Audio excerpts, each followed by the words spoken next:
বেশ কিছুদিন পরে আজকে একটু বের হয়েছি সন্ধ্যার পরে। এখন প্রায় কিন্তু ৯টা বাজে। এখনই আমরা এসেছি একটু বাহিরে। আপনাদের ভাইয়া কিন্তু ইদানিং এত বেশি ব্যস্ত হয়ে গিয়েছে যে আমাদের একটু বাইরে নিয়ে আসবে সেটুকু সময়ও নেই। কেননা ওর কিন্তু অফিসটা আমার বাসা থেকে এখন অনেকটাই দূরে। সেজন্য কিন্তু যেতে আসতে অনেকটাই লেট হয়ে যায় আর আমরা কোথাও যেতেও পারি না। আজকে আপনাদের ভাইয়া একটু তাড়াতাড়ি এসেছে আর আমাদের প্রয়োজনীয় কিছু কেনাকাটা ছিল।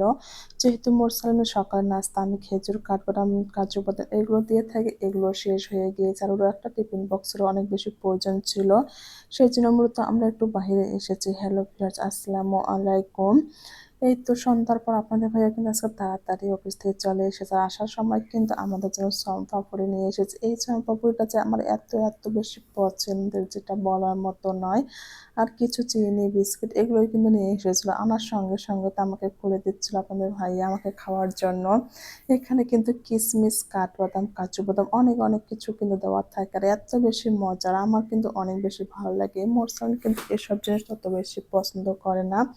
আমার কিন্তু অনেক বেশি পছন্দের। আমরা কিন্তু খাওয়া-দাওয়া করে একটু বাইরে চলে আসলাম।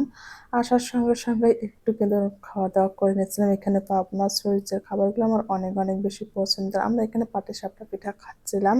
আর মোরসান কিন্তু পায়েস খাচ্ছিল। হালকা পাতলা কিন্তু খাওয়া-দাওয়া করে আমরা একটু ঘোরাফেরা করব। মূলত মোরসানের প্রয়োজনীয় কিছু কেনাকাটা করব।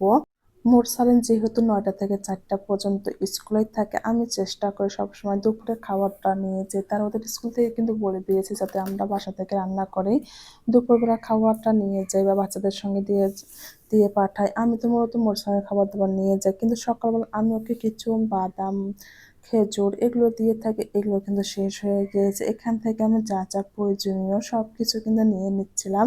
মোরসাল কিন্তু মূলত কাজু বাদাম, কাঠবাদাম এইসব জিনিস অনেক বেশি পছন্দ করে। কিন্তু কিশমিশটা সেভাবে খেতে চায় না। তারপর আমি নিয়ে নিয়েছি। ১-২ টা করে খেতে কিন্তু অভ্যাস হয়ে যাবে। এরপর আপনাদের ভাইয়া কিন্তু আমাদের হেঁটে একটু নিয়ে যাচ্ছিল। এখানে কিন্তু মাছের যে দোকানগুলো থাকে সেই দিক দিয়ে আমরা যাচ্ছিলাম। এত বড় মাছ দেখে তো আমার কিনতে ইচ্ছা করছিল। কিন্তু রাতের বেলা আমি কিনবো না, এত বেশি ঝামেলা করবো না রাতে গিয়ে। এখানে তো সবাই বলছিল যে ঠিক আছে আমরাই কেটে দিই। তারপরও আমি এই ঝামেলা নেইনি যেহেতু আমাদের যেতে অনেকটাই লেট হয়ে যাবে। শুকনো যেসব জিনিসের আমাদের প্রয়োজন সেগুলোই কিন্তু কিনবো। আর এখান থেকে আমরা কিন্তু চাউল কিনে নিয়ে যাবো। চাউলটাও কিন্তু শেষ হয়ে গিয়েছে যেহেতু এসেছে সবাই।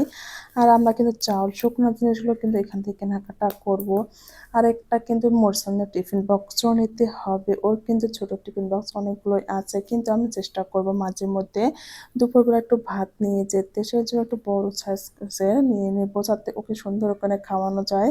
এই তো মোরসানি তো এখানে বোরিং হয়ে যাচ্ছে। ও কিন্তু না বাইরে থাকতে একদমই পছন্দ করে না। যেহেতু এখন অনেক বেশি গরম। এই গরমে ঘোরাফেরা করতেও একদমই পছন্দ করে না। আমরা কিন্তু শর্ট করে যা প্রয়োজনীয় সমস্ত কিছু কেনাকাটা করে একটা অটো নিয়ে কিন্তু বাসায় চলে যাচ্ছিলাম। আর এখানে আপনাদের ভাইয়া তো অনেক বেশি ক্লান্ত হয়ে গেছে। ও কিন্তু অফিস থেকে আসার পরে একটুও বসেনি। আমাদের শুধু জাস্ট একটু খাবার এনে দিয়েছে। এরপরে কিন্তু আমরা বের হয়ে চলে গিয়েছি। এই তো আমরা যা কিনেছি এখানে সমস্ত কিছু রেখে দিয়েছি। আর এখানে আমি ১ বস্তা চাউলও নিয়ে এসেছি, সেটাও রেখে দিলাম। রাতে আর সেভাবে কিছু খাওয়া হবে না যেহেতু আমরা বাইরে কিছু খেয়েছি। আর বাসায় কিন্তু হালকা পাতলা কিছু খেয়ে আমরা আজকে ঘুমাবো। আর এখানে আমি সবকিছু রিফিল করে নিচ্ছিলাম। কাজু বাদাম, কাঠবাদাম, কিশমিশ এবং খেজুর এসবই আমি নিয়ে এসেছি। এখন সুন্দর করে কাঁচের যে জারগুলো আছে সেগুলোতে ঢেলে নিচ্ছিলাম। আমি কিন্তু সবসময় মরসুমকে এগুলো খাওয়ার চেষ্টা করি। কিন্তু ও না এত কম খায় মানে কি বলবো? ও এসব জিনিস একদমই কম পছন্দ করে। তারপর আমি একটা করে হলেও ওকে খাওয়ানোর চেষ্টা করি। কেননা এসব জিনিস বাচ্চাদের খাওয়ানোটা আমার মনে হয় অনেক বেশি দরকার। এই তো আমি কিছু শুকনা খেজুরও নিয়েছি। এই খেজুরগুলো খেতে কিন্তু আমার কাছে অনেক বেশি ভালো লাগে। আর এখানে একটা ছোট্ট একটা ঘিয়ের বোতল নিয়েছি ওকে আমি পরোটা ভেজে দেওয়ার জন্য। মরসুমে কিন্তু কাঠবাদাম এবং কাজু বাদাম এই ২ টো জিনিসই বেশি পছন্দ করে। কিশমিশটা একেবারে খেতে চাচ্ছে না।